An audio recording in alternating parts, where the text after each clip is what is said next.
Hello, YouTube. It is Jamila McMallow.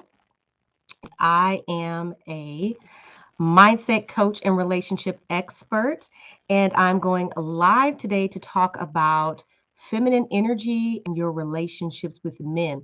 Now, this topic is going to be especially important if you are a highly successful single woman who's very driven, you have a great career or a business that you're running and you're constantly making powerful decisions or powerful moves all day long. If that's you, then this video is for you.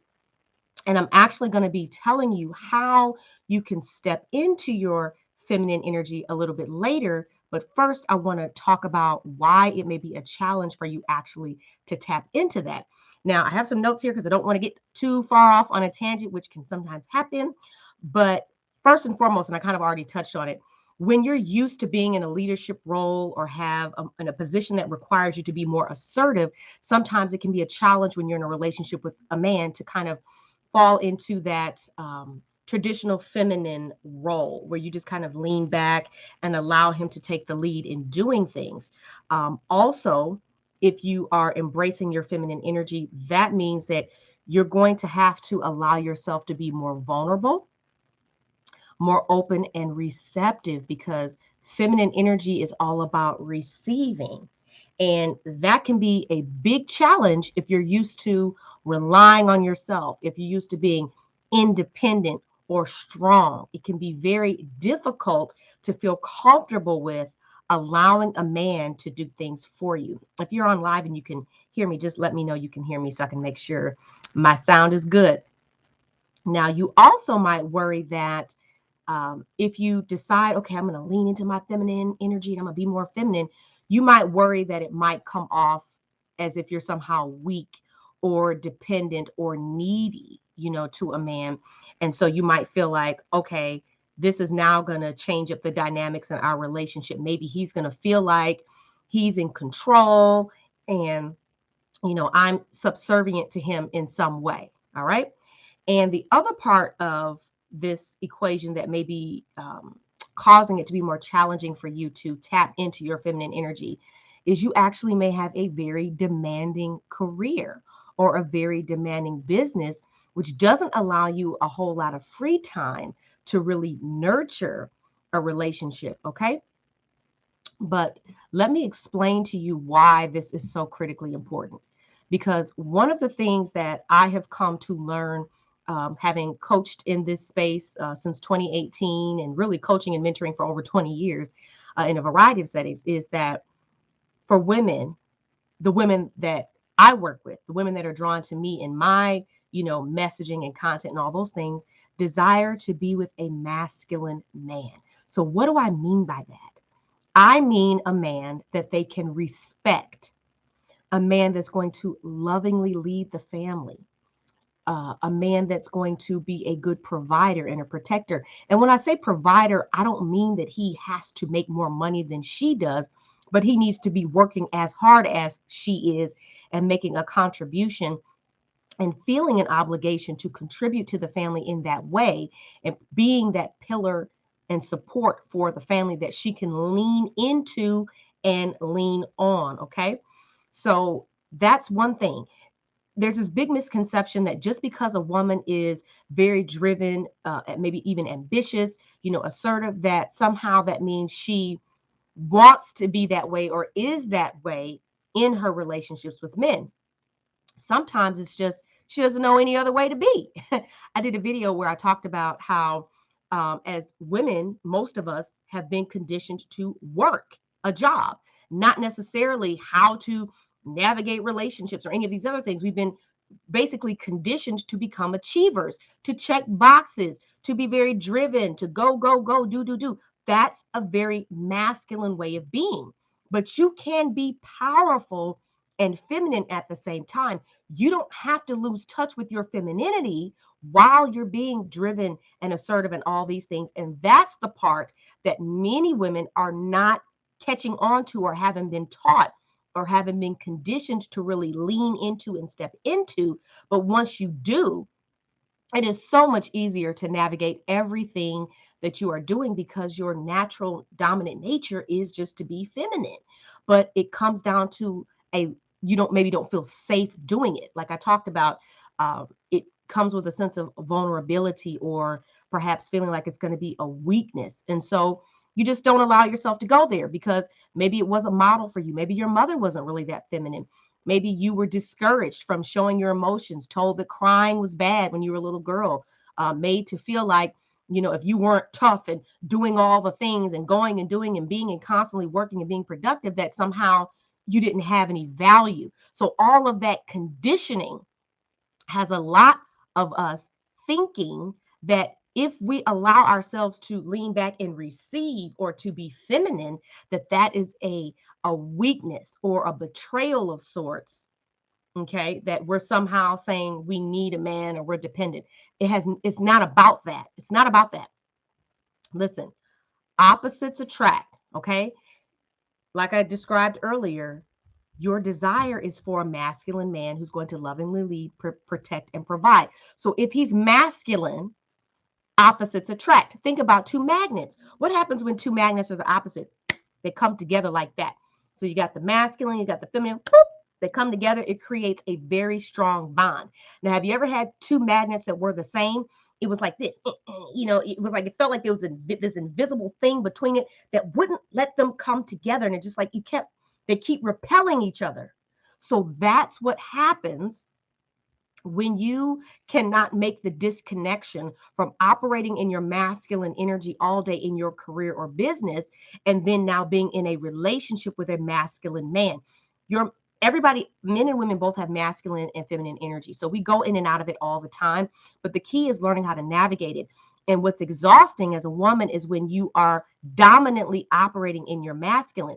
Yes, it's allowed you to become as successful as you are financially and in your career, but that it is the reason, one of the reasons why your romantic relationships with men are not where you would like for them to be, because you are operating in a way, behaving in a way, communicating in a way that is essentially repelling them, repelling what you want. And it's not deliberate or intentional. I believe it's just simply that, like I said, you haven't been taught to operate in any other kind of way. You haven't been taught to do anything differently. And you might be watching this and you might be a married woman and like, yeah, this is actually a struggle in my relationship with my husband. I had a woman who contacted me and we had a powerful conversation, and she's a married woman, and this was a challenge for her. Her husband wanted to open the doors for her. He wanted to do things for her. And she was very much like, no, I can do this and that for myself. And it put a rift between them to where he just kind of felt like, well, I mean, do you even want to be a wife? I mean, and it really caused damage to their relationship and to their marriage. So this isn't some, the words like, oh, feminine and masculine energy might be on trend or whatever right now, but this concept, this dynamic that's happening is very, very real. Okay. Now, if like I said, if the type of man I've described is what you want, then yes, you're going to have to learn how to operate more in your feminine energy. And you don't have to feel like it's going to diminish your success, like it's going to diminish your achievements, like it's going to diminish your ability to take care of yourself. It has nothing to do with that. They're two different things. Okay. It's two different things. Being able to be more feminine, being able to allow a man to lovingly lead has nothing to do with the fact that you're independent and can take care of yourself.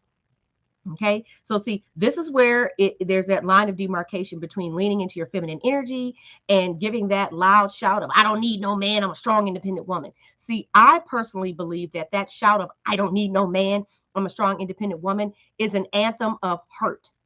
That's the anthem hurt women sing. That's the fear and hurt based anthem that women sing out of survival. They're trying to protect themselves from being hurt. They're trying to convince themselves that I'm okay because, I can do it all by myself. Who says that? I'm a Black woman, and I've only ever heard Black women say that. I haven't heard any other woman of any other ethnicity shout that from the mountaintops as proudly as Black women do, or we've been conditioned to. And it's no coincidence that statistically, Black women in America are the highest group of unmarried women. So a lot of this conditioning, a lot of this programming, a lot of this stuff that's been heaped upon you, you got to throw it off. It served you. It allowed you to survive certain seasons and certain phases of life. It allowed you to achieve certain measures and certain levels of success, but it is absolutely not serving you when it comes to your personal life and the type of relationship that you want to share with a good man. And it is not all men. It's not men this, men that. No. The only person you can only ever change and control is you. And what you think, feel, and believe to be possible and true for yourself will always dictate the results that you create in your life. So if you allow this conditioning, this operating in your masculine energy all the time to tell you what is true and possible for you, then yeah, you'll just continue to create those results. But if you want something different, if you want to lean more into your feminine side, if you want to share a healthy, fulfilling relationship with a masculine man you can trust to lovingly lead, provide, and protect you, that can be your reality. But it is going to require some effort on your part. And so, just to give you a couple of tips, the first key is, of course, to choose wisely.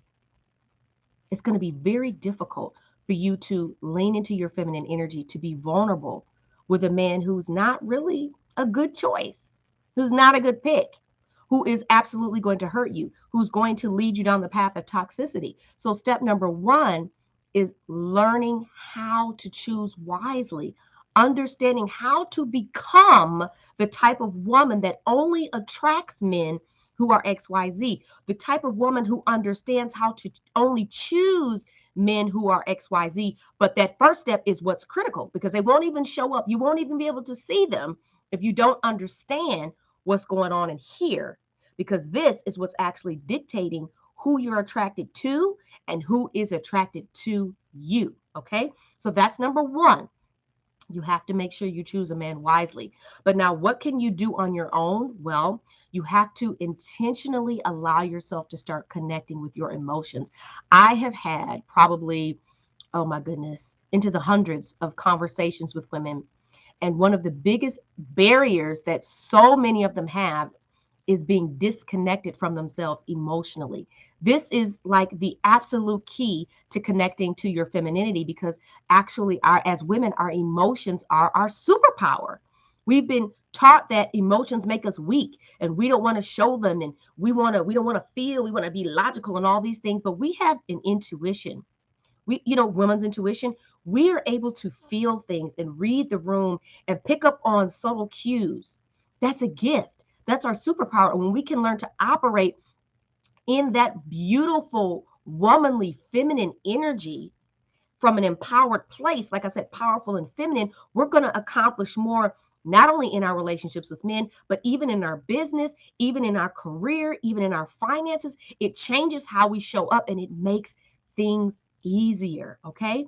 But you have to start allowing yourself to connect back to your emotions. You have to start allowing yourself to feel and not judge yourself for feeling the feelings. Just simply allowing yourself to feel the feelings and express them in a healthy way.